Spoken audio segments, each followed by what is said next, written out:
Hello, my loves. If you are not sleeping well and you are not sleeping consistently at the same time, I made this guide to help you do just that. So, if you follow the things I'm about to say, you will guarantee get better sleep. So, there are three things that wake up the body: there is light, there is temperature, and there is eating. So if you're trying to sleep in some of these ways, you want to do the opposite of these things. So some things that can help you sleep better is don't eat before bedtime. I like to have a time, at least 2 hours, like a 2 hour gap between my last meal and when I go to bed, because when you are trying to sleep and your body is trying to process food, it raises your heart rate, and that extra effort that could have been used to like repair the body and do all sorts of things you need to do during sleep, it can't do that anymore. So it has to focus on breaking down the food. So if you do eat kind of close to bedtime, one thing you can do is like go for a walk, drink more water, but try to put a gap. um, Number two would be sleeping at the same time every day. So our circadian rhythm, which is like our body's way of knowing when it's day and night and when we sleep, is really important to the body. It's not just, oh, I get 7 hours, 8 hours, 9 hours, whatever amount of hours you need to sleep. It's, am I getting sleep at the same time every day? Now, it doesn't mean exactly same time, like on the clock, right? There's usually like a room within like 30-ish minutes where there's like variance is okay. But if you're sleeping one night at 8 p.m., one night at 10 p.m., one night at 2 p.m., you're not going to be getting good quality sleep, because the time you sleep matters. The time you wake up matters. I think one of the worst inventions of mankind is actually the weekend. Because, now hear me out. Because what they do is oftentimes jobs will like overwork you through the week, and then you'll feel the need to sleep in on weekends. But having different sleeping schedules during the week versus the weekends is not going to help you sleep better, it's going to help you sleep worse. And how often does sleeping in on the weekends help you actually feel better throughout the week? It usually makes you feel more groggy on, say, like Monday morning. You feel really groggy. But imagine if you just sleep good every night, and then you can wake up at the same time, go to bed at the same time every day, feeling energized and feeling nice and not feeling the need to sleep in the first place. Sleeping in is only a thing that benefits you if you're not getting enough sleep. So just get enough sleep and you won't have to sleep in. You can still take naps and stuff, and it's okay to like have slower mornings on weekends if you want to.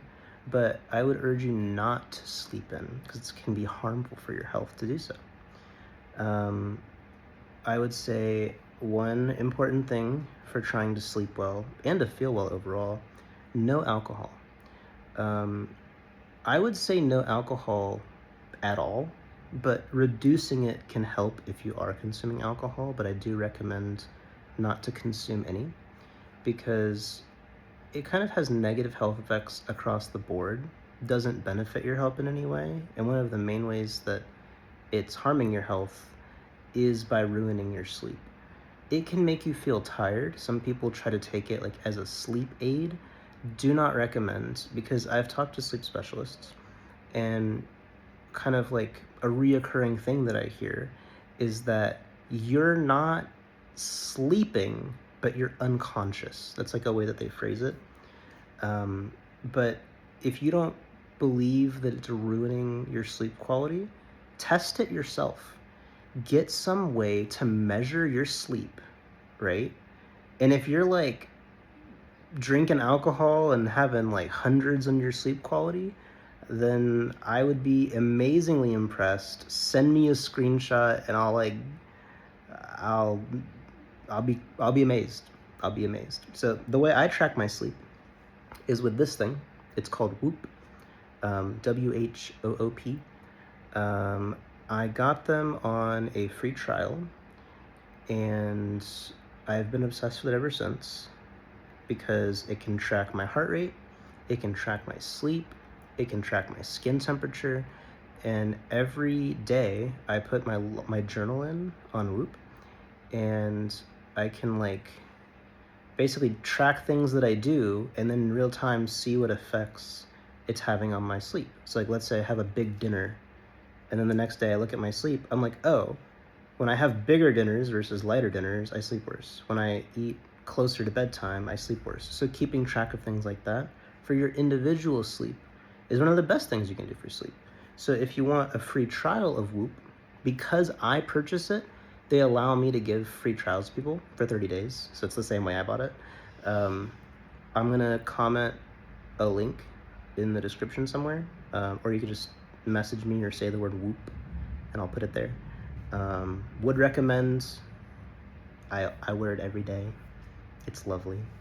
We'll go to the next thing. Your temperature when you're sleeping. Okay, so heat at your core temperature, not your skin temperature, your core, wakes up the body. If you want to sleep, you don't just want a low heart rate, you want a low temperature as well. It's almost like we're made to sleep at nighttime when it's colder, you know? So you can use fans, you can use less blankets, you can have the AC on, you can do whatever makes you feel cooler. If you got lots of money, which I don't, but if you had lots of money, you can buy, I've heard an 8 sleep mattress, like regulates temperature. It's not a mattress itself, it's a mattress cover. So you put it over your mattress and it like regulates the temperature. I don't have one. I would like one. If you want to buy me one, that'd be nice. I'm not sponsored by them, so I don't have any link or anything. But I know Andrew Huberman does, so if you can go on like his sponsorships, you could like just search Andrew Huberman 8 Sleep and get like a discount or something. Would recommend. But just making sure that you're the temperature in the room in which you're sleeping is on the lower side. Don't make it so low that you're freezing cold so you can't sleep, right? But make it just colder and just see what temperature you sleep best at. I like it really cold. I like it to be like freezing cold with blankets on me and my dog.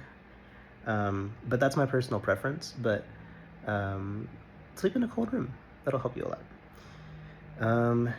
So light. Light is very interesting because it's not just, oh, turn off lights before bed, right? Which is good. You should turn off lights before bed. It'll help you sleep better. It's also when you're viewing light during the day. So within the first 20 minutes of waking, if you can, like literally as soon as you wake up, get some sunlight in your eyes, not through a window. Don't look at the sun directly, right? There's light all across the sky. You don't have to stare at the sun, not what I'm saying. But just get light in your eyes. Not artificial lights. If you wake up before sunrise, you can turn those on, right? But outside light. So you can open a window, you can go outside, whichever way you can get light in your eyes as soon as you wake. On kind of like cloudy, rainier days, it'll still have a lot of light. It'll be less than if it was like, hold on, my brain reset. It'd be less than if it wasn't like a rainy day with lots of clouds. But on cloudy days, there's still lots of light. And there's like apps you can do. I think one's called Lux, where you can like literally scan it, and then it'll tell you how much light is being emitted. So you can just like scan the sky, right? But first thing when you wake up, get light in your eyes for at least like 10 minutes or so. What I do is I sit right here. I open that lanai door. I sit next to this dog, and I drink my coffee. And that's how I get light in my eyes when I first wake up. I like legit come out of my room, sit right here, open that lanai door. You can do it like with glasses on if you wear like eyeglasses to see, but I would urge you to avoid through a window. It's not like bad or anything. It's just, it's gonna take a lot longer because you're not getting all the light. Windows and like doors like that one, they filter out a lot of light. It's like half as effective. So if you just open it or open a window or go outside, that's way more beneficial than if you were to have the window closed. So in the morning, right? But also getting light throughout the day, specifically at sunset. Um, the location of the sun to your eyeballs is important. So when it's lower on the horizon, like when the sun is setting, in your eyeballs seeing that, it helps you sleep better at night. And it also negates some of the negative effects of viewing bright light later in the evening. So what does that mean? That means that if you simply look outside around sunset, within 30 minutes of sunset, which is usually like around like 6, 7-ish p.m., depending where you live, it will make it so that when you're doom scrolling on TikTok at 8 or 9 p.m., God forbid 10 p.m., don't do that, or if you're getting lights from inside your house, those will keep you up less than they would have if you didn't look at the sunset. I know, it's crazy. It's neuroscience, but it's crazy. Also, avoiding those lights after. So it'll negate the effects of that, right? But getting any sort of light in your eyes, mostly blue and ultraviolet lights, so like your screens on your phones, TVs, computer monitors, artificial like LED lights in your house, those are all going to wake you up. And it's not just, oh, while I'm looking at them, I'm awake. It's the light hits your eyes, it woke you up. Even if you turn it off like immediately, it's still going to have that effect, because since you woke up and you like went through your day, you're building up more and more melatonin, natural melatonin. When you get light in your eyes, it kills your melatonin production. So it can make it very difficult for some people to sleep if they get light at nighttime. So avoiding any types of screens, using filters on your screens can help. I know that like iPhones and like some computer screens have like built-in filters. Like it's called Night Shift on iPhone. Android has one, I don't know what it's called. Computer screens, like you can download apps if it doesn't have one already. But like you could search like night shift, dark shift, whatever it is. Whatever's blocking out mostly the blue lights. Dimming the lights can help a bit too. There's another part about light. Oh, you can, if you can purchase stuff for it, I know that the brand Roca makes these glasses that are called wind down glasses. I know Andrew Huberman helped develop those. He's an ophthalmologist and neurobiologist at Stanford, and he has a very good understanding of the eyes. He's actually where some of these light protocols come from, and I can link his protocols on light and the glasses in the description. Would recommend getting the Roca glasses.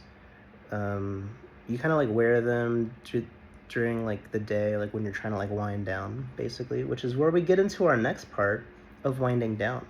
So people will often have a bedtime, and that's great, right? But I also recommend having a wind down time before your bedtime. So what I personally do, I set an alarm around 9 p.m. for me to wind down, because my bedtime is around 10:30, right? So I set my alarm at 9.